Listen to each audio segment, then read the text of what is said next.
নমস্কার, দেখছেন কলকাতা টিভি। আপনাদের সঙ্গে রয়েছে আমি অভিক। শুরু করছি সংবাদ সারাদিন। আর প্রথমেই যে খবরের দিকে নজর রাখবো, যে কংগ্রেসের ভারত ন্যায় যাত্রা যা শুরু হয়েছে মণিপুর থেকে, এবং মণিপুরে যেখানেই দ্বিতীয় পর্যায়ের দ্বিতীয় দিন কংগ্রেসের এই ভারত ন্যায় যাত্রার, এবং সেখানেই আপনাদেরকে আমরা সরাসরি নিয়ে যাব। সেখান থেকে আমাদের সঙ্গে রয়েছেন আমাদের বিশেষ প্রতিনিধি সুচন্দ্রিমা।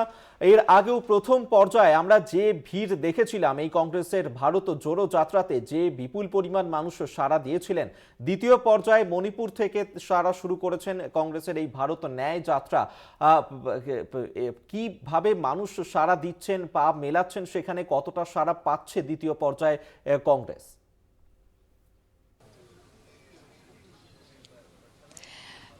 একদমই, দেখো, প্রথম পর্যায়ের যে উল্লেখ তুমি করলে, যে সঠিক উল্লেখযোগ্য একটা কথা তুললে, যে সাড়া পেয়েছিল প্রথম পর্যায়ে এবং তার রেশ দ্বিতীয় পর্যায়ে থাকবে কিনা, এটা তো একটা খুব স্বাভাবিকভাবেই সকলের মনে প্রশ্ন উঠছিল। যেটা মনে করা হচ্ছিল যে ভারত জোড়ো যাত্রা দ্বিতীয় পর্ব কবে আসবে। গত বছর অক্টোবরের সময়ে একটা ঘোষণা হয়েছিল যে নয় পশ্চিম থেকে পূর্ব বা পূর্ব থেকে পশ্চিমের মধ্যে এই যাত্রাপথ হবে।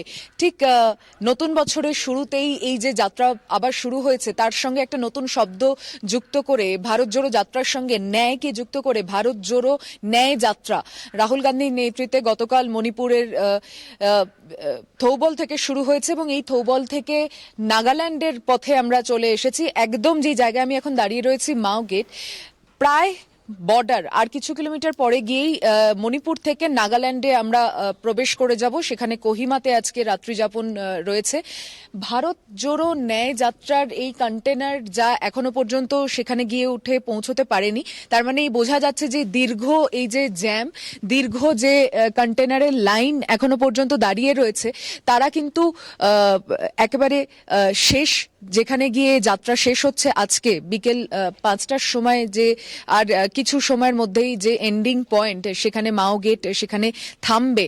অর্থাৎ আজকের মতো দ্বিতীয় দিনে যে জায়গাকে বাছা হয়েছে একটা যাত্রা শেষ করার জন্য, সেখানে যাওয়া পর্যন্ত এই কন্টেনাররা কিন্তু দাঁড়িয়ে রয়েছে জ্যামের মধ্যে। এবং সাধারণ বাসিন্দারাও রয়েছেন এখানকার, যারা অপেক্ষা করছেন।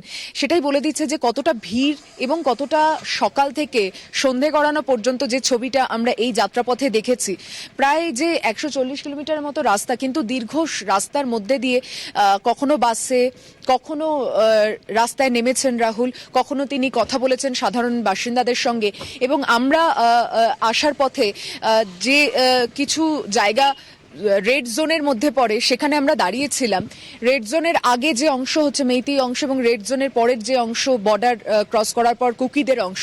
এবং আমি আজকে দুই পক্ষের সঙ্গে কথা বলেছি যে কি সমস্যা এবং সেখানকার অবস্থা নিয়ে তাদের ভাবনা চিন্তা, এবং সর্বোপরি সব এই অবস্থা নিয়ে তারা এই যাত্রাকে যখন তাদের চোখের সামনে দেখছেন, রাহুল গান্ধীর মতো নেতৃত্ব, কংগ্রেস নেতৃত্ব, তারা এত পরিস্থিতি যে মণিপুরে যে অবস্থা হয়ে রয়েছে, সেখানে তারা হাঁটছে এবং বাসে যেই সফর শুরু করেছে, মণিপুরকে বেছে নিয়েছে তারা সেখানকার মানুষকে ন্যায় বিচার দেওয়ার জন্য। তাই তারা কিন্তু রাস্তার দুধারে অপেক্ষা করছিলেন ভোরবেলা থেকে, এবং সন্ধে গড়িয়ে গিয়েছে। এই যে জনজাতি যেখানে যাদের গ্রাম বা যে এলাকার মধ্যে দিয়ে এসেছি, এখনো পর্যন্ত ঘড়ির কাঁটায় সন্ধে হয়ে এসেছে, আলো কমে গেছে, কিন্তু তারা অপেক্ষা করছেন। এবং সেই অপেক্ষার মধ্যে দিয়ে তারা রাহুল গান্ধীকে দেখতে চাইছেন, কংগ্রেস নেতৃত্ব কি বার্তা দিতে চাইছেন। তারা ঐক্যের বার্তা যখন কংগ্রেস নেতৃত্বের মুখ থেকে শুনছে, তারা কিন্তু শান্তি চাইছে। তারা মণিপুরের অবস্থা যাতে ঠিক হয়ে যায়, মণিপুরের শান্তি চাইছে, মণিপুরের ন্যায় চাইছে। এখানকার মানুষজন দীর্ঘ 8 মাস ধরে যে অশান্ত পরিবেশের মধ্যে ভয় রয়েছেন, তারা দুশ্চিন্তায় রয়েছেন, সরকার কেন তাদের প্রতি এত উদাসীন, কেন তাদের জন্য কোনো ব্যবস্থা করা হচ্ছে না। তারা কিন্তু এটা বোঝার চেষ্টা করছেন যে এই দীর্ঘসূত্রিতা কবে শেষ হবে। যে সরকার পক্ষ, দেশের সরকার, কেন্দ্রে নরেন্দ্র মোদীর সরকার, এই রাজ্যে ডাবল ইঞ্জিনের সরকার হওয়া সত্ত্বেও কেন এই সমস্যা 8 মাস ধরে এখনো এই অবস্থার মধ্যে তারা রয়েছে, এটা যেমন তাদেরকে ভাবাচ্ছে, ঠিক তেমন ভাবেই ভারত জোড়ো যাত্রা প্রথম পর্বে যে কংগ্রেস নেতৃত্ব সাড়া পেয়েছিল, যেখান দিয়ে সেই যাত্রা গিয়েছিল, আমরা জানি যে কংগ্রেস নেতৃত্ব বারংবার বলেছে যে রাজনৈতিক কৌশল নয়, কিন্তু রাজনীতির একটা প্রভাব সেই রাজ্য, সেই এলাকায় খুবই প্রবলভাবে এসেছে। তাই মণিপুরকে যখন কংগ্রেস নেতৃত্ব বেছে নিয়েছে এবং মণিপুরের থেকে এই যাত্রার সূচনা হচ্ছে। যদিও প্রশাসনিক প্রতিকূলতা প্রথম দিকে খুবই হয়েছিল, দ্বিতীয় দিনেও যে হয়নি তা কিন্তু নয়। এই যে উত্তর পূর্ব ভারতের 11 দিন যে চলবে এই যাত্রা, দ্বিতীয় দিন সবে আজকে। এখানে অধিকাংশ জায়গায় কিন্তু রেড জোন এবং অধিকাংশ জায়গায় সেখানে গাড়ি থেকে নামাও নিষিদ্ধ, ক্যামেরা সেখানে কোনো রকম অ্যালাউড নয়। তাই সংশ্লিষ্ট যে জায়গা যেখানে প্রশাসন কোনো সুরক্ষা ব্যবস্থা দিতে পারবে না, যে কারণে নিরাপত্তা ব্যবস্থাকে আঁটোসাঁটো করা হয়েছে, শুধুমাত্র কংগ্রেস নেতৃত্বের জন্য নয়, যারা এখানে ভারত যাত্রী এই যোদ্ধারা যারা এর মধ্যে অংশ নিয়েছে, মিডিয়ার একটা অংশ এখানে এসে উপস্থিত রয়েছেন, প্রত্যেকের সুরক্ষা ব্যবস্থার কথা কিন্তু ভাবতে হচ্ছে। এবং এই যে ঘন জঙ্গলের মধ্যে দিয়ে যাচ্ছি আমরা, একেবারে মণিপুরের শেষ অংশ বর্ডার মাও গেট, এই মাও থেকেই এর পরের অংশই আমরা নাগাল্যান্ডে প্রবেশ করে যাব। তাই দ্বিতীয় দিন নাগাল্যান্ডে প্রবেশ হবে, রাত্রি যাপন সেখানে হবে এবং নাগাল্যান্ড থেকে কোহিমা থেকে কিন্তু ডিমাপুরের দিকে এগিয়ে যাবে যাত্রা। তাই আপাতত আমি এই অংশটা দেখাতে চাইছি দর্শকদের এই কারণ দীর্ঘ সময় ধরে কিছুটা অংশ যখন আমরাও হাঁটছিলাম তখন মনে হচ্ছিল যে এই যে মানুষজন যারা দাঁড়িয়ে রয়েছেন রাস্তার দুধারে রাহুল গান্ধীকে দেখার জন্য যাত্রাতে তারা অংশ নিচ্ছেন, তাই কোথাও গিয়ে এলাকার ছবিটাও একটু জানতে ইচ্ছা করছে। আমি দর্শকদের নিশ্চয়ই কলকাতা টিভির দর্শকরা দেখতে পারবেন এর পরবর্তীতে সেই প্রতিবেদনগুলি, যেখানে এই দুটো অঞ্চল কিভাবে বিভক্ত শুধু হয়েছে না, তাদের মতের অমিলটা কোন জায়গা থেকে আসতে শুরু করেছে। শুধুমাত্র এলাকা ভিত্তিক ভাগাভাগি নয়, তাদের এই যে আর্থিক বৈষম্যের একটা ভাব এসে গেছে, তাদের সুরক্ষা ব্যবস্থা নিয়ে নিজেদের এলাকার মধ্যে তারা কোথাও কি ঐক্যবদ্ধ নিজেদেরকে মনে করছে না, সেই সমস্যাগুলোর কথা।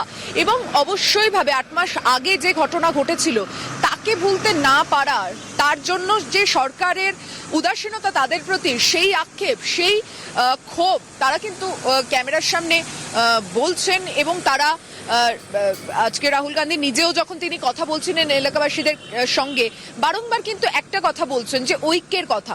ন্যায় তারা পাচ্ছেন না, তাদেরকে ন্যায় দেওয়ার জন্য, তাদের কথা শোনার জন্য তিনি এসেছেন এখানে, এবং তাদেরকে ন্যায় বিচার যাতে তারা পায় ততক্ষণ পর্যন্ত এই যাত্রা এগিয়ে যাবে। এবং ভারতের সেই অংশ দিয়ে মণিপুর থেকে শুরু হয়ে মহারাষ্ট্র মুম্বাই পর্যন্ত এই দীর্ঘ 6700 কিলোমিটারেরও বেশি পথে যেখানে মানুষরা অন্যায় শিকার হয়েছেন, তারা বিচার পাননি, তারা ভারতের অন্যতম বিরোধী দল জাতীয় কংগ্রেসের থেকে কি বার্তা পায়, কি আহ্বান পায়, দেশ কি সুরক্ষিত থাকবে কংগ্রেসের হাতে?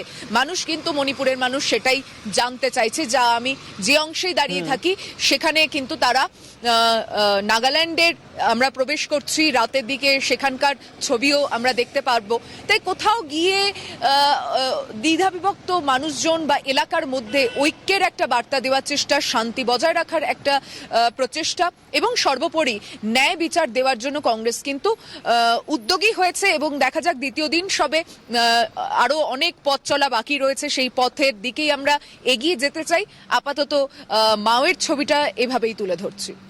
একেবারে আমরা কলকাতা টিভির পর্দায় সরাসরি আপনাদের সামনে এই যে ভারত জোড়ো ন্যায় যাত্রা চলছে তার ছবি আপনাদের সামনে আমরা তুলে ধরছিলাম। এতক্ষণ বিশেষ প্রতিনিধি সুচন্দ্রিমাও আমাদের সঙ্গে ছিল মণিপুর থেকে।